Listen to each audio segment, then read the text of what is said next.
دا کم خلک چې په ډېرو غمونو او مشکلاتو او پریشانو قرضونو کې راګیر دي او د حل لار ورته نه ده معلومه. د دې دپاره یو بهترین او ډېر د خوشحالۍ حدیث دی د رسول الله صلی الله علیه وسلم چې رسول الله صلی الله علیه وسلم پکې موږ ته د دې پریشانو نه د نجات او د خلاصي او د دې قرضونو نه د خلاصي لار ښودلې ده. رسول الله صلی الله علیه وسلم یو ځل جومات ته داخل شو په داسې یو وخت کې چې د مانځه ټیم نه و، یعنې د مانځه نه علاوه یو بل ټیم کې جومات ته لاړی رسول الله صلی الله علیه وسلم. چې کله رسول الله صلی الله علیه وسلم جومات ته داخل شو نو د جومات په یو کونج کې یو صحابي ناست و، انصاري صحابي دی ابو امامه رضی الله تعالی عنه، او ډېر د پریشانۍ په حالت کې ناست و دا صحابي. رسول الله صلی الله علیه وسلم د دې صحابي خواله نږدې ورغلی او دې صحابي ته ویل یا ابا امامه، ای ابو امامه ما لی اراک جالسا فی المسجد فی غیر وقت الصلاه. ابو امامه دی جومات کې داسې بې وخته ولې ناستې؟ دا خو د مانځه ټیم هم نه دی، ته ولې راغلی دلته او دې جومات کې ناستې؟ نو دا صحابي ورته وایي یا رسول الله حموم الزمتني ودیون، یا رسول الله غمونو راګیر کلی ما او قرضونو راګیر کلی ما، د هغې د وجې نه دې جومات ته راغلی ما، پریشانۍ دي، مشکلات دي، قرضونه دي.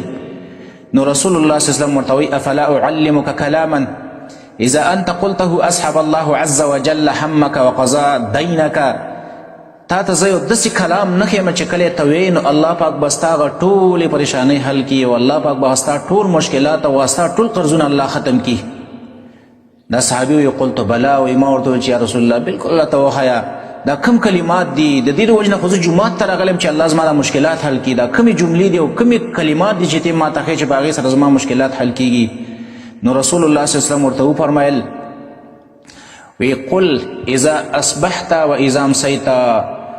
ای ابا امامه کله چې ته سهار کې یا ته کله ماښام کې نو دا کلمات او دا دعا وایه چې اللهم انی اعوذ بک من الحم والحزن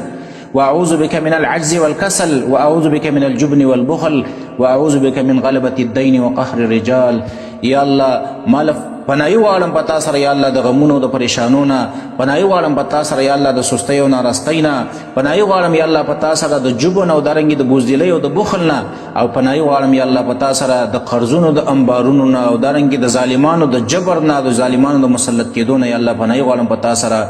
دا صحابي وایي چې کله ما دا کلمات شروع کړل سار مې ویل او ماښام مې ویل نو ټول قرضونه الله پاک زما ختم کړل او ټول پریشانۍ الله پاک زما ختمې کړلې. یو بل روایت کې داسې راځي چې ابو امامه رضی الله عنه فرمایي چې قسم په الله چې کله سار ما دا کلمات وویل نو قسم دی چې ماښام لا نو راغلی او الله پاک زما هغه ټول قرضونه هم ختم کړي او الله پاک زما هغه ټولې پریشانۍ ختمې کړې وي. د دې حدیث نه موږ ته یو دوه فایدې راووتلې. اولنۍ فایده خو موږ او تاسو ته دا راووتله چې کوم خلک د دې په تلاش کې دي چې الله پاک ما د غمونو نه خلاص کړي او د پریشانو د قرضونو نه مې خلاص کړي، د هغې دپاره د ټولو نه بهترینه وظیفه دا الفاظ دي او دا دعا ده چې کله یې سړی سهار او ماښام وایي د دې په وجه الله پاک د دې انسان هغه ټول مشکلات او قرضونه او پریشانۍ ختمې کړي. او دویمه فایده موږ او تاسو ته د دې حدیث نه دا راووتله چې کله انسان ته څه مشکل راشي او کله یو انسان په یو قرض کې راګیر شي یا یو بلې پریشانۍ سره مخامخ شي نو په ځای د دې چې دا بنده او دا انسان یو بنده ته متوجه شي یا یو بادشاه پسې ورشي یا یو بل چا پسې ورشي، په ځای د دې باندې دا سړی مسجد ته لاړ شي او د الله نه د دعا وکړي، لکه څنګه چې ابو امامه رضی الله عنه بل په هېچ چا پسې نه دی تللی او بس خپله حاجت یې راوړی دی جومات ته او الله ته یې وړاندې کوي او الله ته یې پیش کوي. موږ او تاسو له پکار دا ده چې دا الفاظ د دعا یاد کړو. ډېر ښکلي الفاظ دي او ډېر اسان الفاظ دي چې لږ شان انسان بې ځان وکړی، ماشوم یې یادولی شي، سپین ږیری یې یادولی شي، بوډا یې یادولی شي او دا د خپل زندګۍ معمول جوړ کړو، سهار هم دا لولو او ماښام هم دا لولو، بیا به چېرته هم د داسې مشکلاتو سره مخامخ نه شو.